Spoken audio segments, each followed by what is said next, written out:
السلام علیکم ورحمۃ اللہ وبرکاتہ۔ معزز ناظرین و سامعین، امید ہے آپ خیریت اور عافیت کے ساتھ ہوں گے۔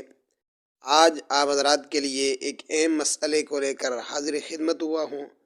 امید ہے انشاءاللہ آپ کو اس سلسلے میں رہنمائی پسند آئے گی۔ سوال کیا گیا ہے، مسواک کرنے، انجیکشن لگانے اور دانت نکلوانے سے روزہ ٹوٹتا ہے یا نہیں؟ اس پر بات کرنے سے پہلے اگر آپ ہمارے چینل پر نئے ہیں اور آپ نے ہمارے چینل کو سبسکرائب نہیں کیا ہے تو ضرور سبسکرائب کر لیں، اور اگر آپ ہمیں فیس بک پر دیکھ رہے ہیں تو آپ ہمیں فالو کر لیں۔ روزہ کی حالت میں مسواک کرنا، انجیکشن لگوانا، دانت نکلوانا، خون نکلوانا درست ہے۔ اس سے روزے پر کوئی اثر نہیں پڑتا۔ روزے کی حالت میں اگر احتلام ہو جائے، خود بخود قے ہو جائے، کان میں پانی چلا جائے، منہ میں بلا اختیار دھواں یا کچھ اور چلا جائے تو روزہ پر کوئی اثر نہیں پڑے گا۔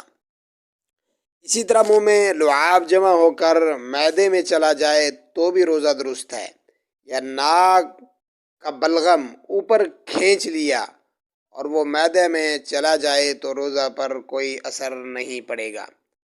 معزز ناظرین، اس سلسلے میں آپ دیگر مسائل پر اگر رہنمائی چاہتے ہیں تو ضرور ہمارے چینل کے ساتھ جڑے رہیے اور دوست و احباب کو اس کے ساتھ جوڑیے اور اس کو شیئر کیجیے۔ السلام علیکم ورحمۃ اللہ وبرکاتہ۔